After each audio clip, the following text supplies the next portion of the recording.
If there was one thing I had to find strangest about gratitude, it would be that most people don't feel it strongly enough while it actually matters. Regret, on the other hand, arrives like a storm. It's sudden, it's overwhelming, and it's completely undeniable. What it does is it forces you to replay those moments that you thought were ordinary and makes you think about the words that you never said, and it makes you really reflect upon the time that you assumed would still be there later. That is why regret is a stronger emotion and a stronger feeling than gratitude, because you can see it in one quiet and almost uncomfortable fact. Dead people receive more flowers than those who are alive. And it's not because we love them more after they died. The love was already there and it remains there for them after their death. What changed, however, was the urgency after the fact.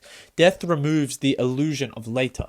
What it does is close the door that most people quietly rely on and bank on the fact of every single day. The belief that there will always be another opportunity to express what you feel. Gratitude lives in the present, but the present is way too easy to postpone, and so many people take that for granted. You assume that you'll tell someone that you appreciate them tomorrow, and you'll give them that hug, and you'll tell them you love them, and you assume that you'll visit them next month, or you assume that the relationship will simply continue existing in the background of your life without actually needing any immediate attention. Gratitude whispers at people, yet regret shouts. While somebody is alive, appreciation feels like an optional thing for them. Life is so unfolding, so conversations can still actually happen with them. Apologies can still be made, and kindness can still be offered to them. Nothing feels final yet, so nothing feels urgent enough to interrupt your day-to-day routines. But when somebody dies, when they pass away, something brutal happens to that illusion of time. All the future moments that you assumed were waiting and all the moments that you assumed that eventually would come into fruition suddenly collapse. The conversations that you planned to have with them were gone. The simple gestures that you postponed became impossible to actually give to them. And in that instant, gratitude transforms into regret.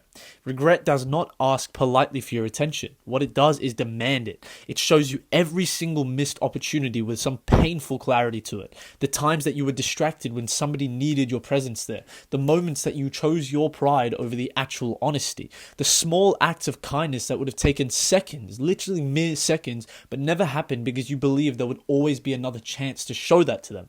And so the gratitude that you carried quietly inside you became unbearable. So people, instead, what they do in terms of regret is what they bring is flowers. I messed that up so much. But yeah, basically I'm saying they bring flowers for them. And it isn't because flowers mean anything for the person that's dead. The dead don't see the flowers. They don't smell them. They don't see the nature and the beauty behind the flowers. They don't need those. Flowers are for the living people. It's a symbolic attempt to try and express something that should have been expressed earlier. And I'm saying it in a very brutal and a very upfront way, but it's simply the truth. That is why regret feels so much heavier than gratitude ever did. That's why it feels like so much more of a burden, whereas gratitude feels like an option. Gratitude lives in a possibility. Regret lives in permanence. Regret is there for the rest of your life. Gratitude says to you, you still have time to do these things. You still have the option to. Regret says that time is over, and it's simply stating a fact. When people are standing in front of that grave holding the flowers, they are not just mourning the person that they lost. They are also mourning the fact and the version of themselves who believed that they had more and more time to say what they meant to that person that they lost. This pattern also appears everywhere in life. It's not simply in death. As regretful and as horrible of a conversation it is, though, it is the truth. People appreciate the opportunities only once they disappear. They value their friendships only after that distance grows between the two. They recognize the beauty of certain periods in their life only after those periods have ended, instead of living presently. While you're living through something meaningful, your mind and body are searching for flaws constantly. The job could be better, your pay could be higher, the relationship could be deeper between you two. The moment could be more and more exciting right now. Gratitude struggles to compete with the expectations and the comparisons you constantly make over and over in your mind. But once something is gone, once it's disappeared, the expectation also disappears along with it. And all that remains with it is recognition. And recognition, once it gets too late, once it finally turns, the leaf flips over, whatever, turns I lost my words there. What it does is turn into regret. The cruel irony about that regret, however, is that the things that we regret most rarely require any sort of extraordinary effort to sustain. They don't require much to keep going. They were just simple gestures. You could have just said hello. You could have just texted them. You could have just called them and told them that you love them that day.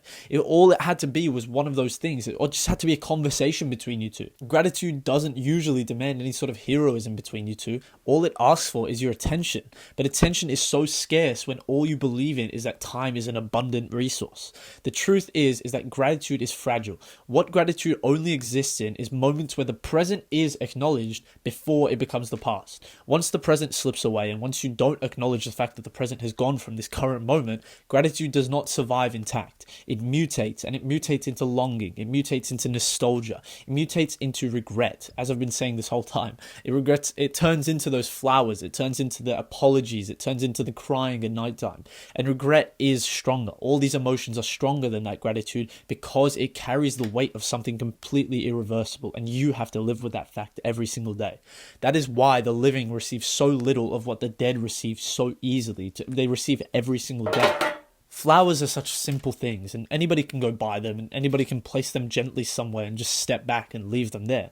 But the act is hollow when it arrives the moment it was meant for. A bouquet placed on a grave just says something painful about human nature. It doesn't actually mean apologizing. It doesn't actually mean anything to the dead person.